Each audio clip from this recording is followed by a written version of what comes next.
सच में विदेश से आए थे आर्य? क्या आर्यों ने द्रविड़ों को गुलाम बनाया था? राखीगढ़ी हिसार में मिला हड़प्पा से भी बड़ा शहर। राखीगढ़ी में वेदों को लेकर बड़ा खुलासा।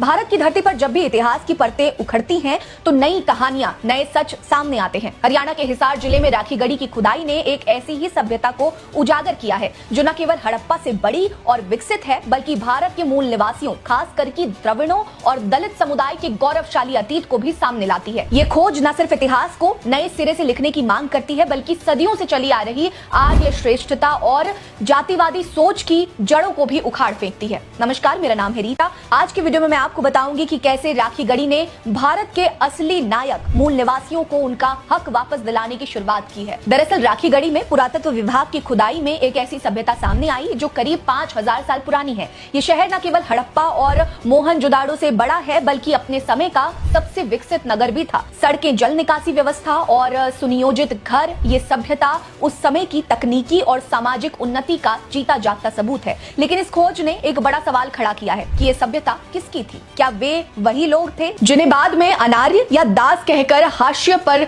ढकेल दिया गया? राखीगढ़ी में मिले कंकालों की डीएनए जांच ने एक विस्फोटक सच उजागर किया। इन कंकालों में R1A1 जीन, जिसे तथाकथित आर्य जीन कहा जाता है, उनका कोई नामो निशान नहीं मिला है। ये जीन आज के कुछ स्वर्ण समुदायों में पाया जाता है जिन्हें आर्यों का वंशज माना जाता है। इसका मतलब साफ है कि राखीगढ़ी की सभ्यता आर्यों से पहले की थी और यहाँ के लोग भारत के मूल निवासी थे। जब इन कंकालों के डीएनए को दक्षिण भारत के द्रविड़ समुदायों से मिलाया गया तो वे काफी हद तक मेल खाते पाए गए। यानी भारत के असली मालिक द्रविड़ और दलित समुदाय थे, न कि बाहर से आए तथाकथित आर्य। ऐतिहासिक दावों के मुताबिक आर्य मध्यम एशिया, यूरेशिया या नॉर्थ पोल के अकार्कटिक क्षेत्र से भारत आए थे। उन्होंने न केवल यहाँ की उन्नत सभ्यताओं पर आक्रमण किया, बल्कि मूल निवासियों को गुलाम बनाकर उन्हें उत्तर भारत से खदेड़ दिया। राखीगढ़ी की ये खोज इस बात की पुष्टि करती है कि आर्य कोई श्रेष्ठ नस्ल नहीं थे, बल्कि विदेशी आक्रमणकारी थे जिन्होंने भारत की समृद्ध संस्कृति और सभ्यता को हड़प लिया और अपनी वैदिक व्यवस्था लोगों पर थोप दी। राखीगढ़ी की सभ्यता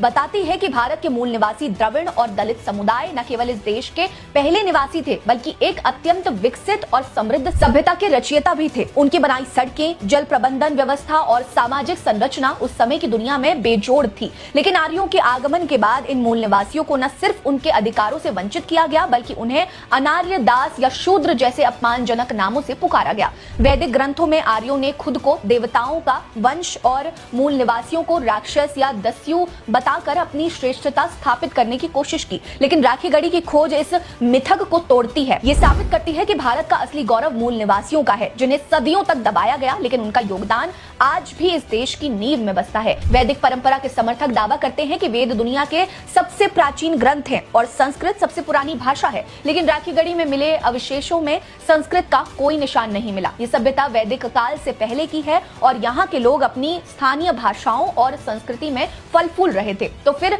वेदों की प्राचीनता का दावा कैसे सही हो सकता है? कुछ इतिहासकारों का मानना है कि वेद 1500 ईसा पूर्व के आसपास लिखे गए, जो राखीगढ़ी सभ्यता से हजारों साल बाद के समय की है। ये भी संभव है कि आर्यों ने संस्कृत को एक कृत्रिम भाषा के रूप में विकसित किया और इसे देववाणी कहकर अपनी सत्ता को पवित्रता का जामा पहनाया। राखीगढ़ी की खोज इस बात को बल देती है कि भारत की मूल संस्कृति और भाषाएं वैदिक संस्कृति से कहीं अधिक समृद्ध और विविध थी, जिन्हें बाद में दबा दिया गया। राखीगढ़ी की खोज ने यह भी सवाल उठाया कि क्या भारत में जातिवाद की जड़ें आर्यों के आगमन से जुड़ी हैं? डीएनए साक्ष्य बताते हैं कि मूल निवासियों को न केवल सामाजिक रूप से हाशिए पर ढकेला गया, बल्कि उन्हें गुलाम बनाकर श्रम करने के लिए मजबूर किया गया। वैदिक ग्रंथों में शूद्र और दास जैसे शब्दों का इस्तेमाल मूल निवासियों के लिए किया गया है, जो बाद में जाति व्यवस्था का आधार बना। ये व्यवस्था मूल निवासियों को सदियों तक उत्पीड़न और शोषण का शिकार बनाती रही। आज भी दलित और आदिवासी समुदाय इस अन्याय के खिलाफ लड़ रहे हैं। राखीगढ़ी की खोज उनके संघर्ष को नई ताकत देती है, क्योंकि ये साबित करती है कि वे इस देश के असली वारिस हैं, जिन्हें इतिहास ने छल से वंचित कर दिया। हैरानी की बात है कि राखीगढ़ी की खोज को अचानक रोक दिया गया। कुछ जानकारों का मानना है कि ये खोज वैदिक और आर्य श्रेष्ठता के दावों के लिए खतरा बन रही थी। इसीलिए इसे दबाने की कोशिश की जा रही है। लेकिन सच को ज्यादा देर तक छिपाया नहीं जा सकता। अगर खुदाई फिर से शुरू होती है तो ये न केवल भारत के मूल निवासियों की कहानी को और स्पष्ट करेगी, बल्कि दलित और द्रविड़ समुदायों को उनका खोया हुआ सम्मान और गौरव वापस दिलाने में भी मदद करेगी। आपको बता दें कि राखी गढ़ी की खोज सिर्फ एक पुरातात्विक खोज नहीं है, ये एक क्रांति है। ये भारत के दलित, द्रविड़ और आदिवासी समुदायों को उनके गौरवशाली अतीत से जोड़ती है और उन्हें याद दिलाती है कि वे इस देश के असली मालिक हैं। ये खोज उस मिथक को तोड़ती है जिसमें आर्यों को श्रेष्ठ और मूल निवासियों को हीन बताया गया है। ये समय है कि हम इतिहास को नए सिरे से लिखें, जिसमें भारत के मूल निवासियों यानी दलित और द्रविड़ समुदायों को उनका उचित स्थान मिल सके। ये सिर्फ एक खोज नहीं है, ये भारत की असली नायकों की जीत की शुरुआत है। इस मामले पर आपकी क्या राय है? कमेंट सेक्शन में हमें जरूर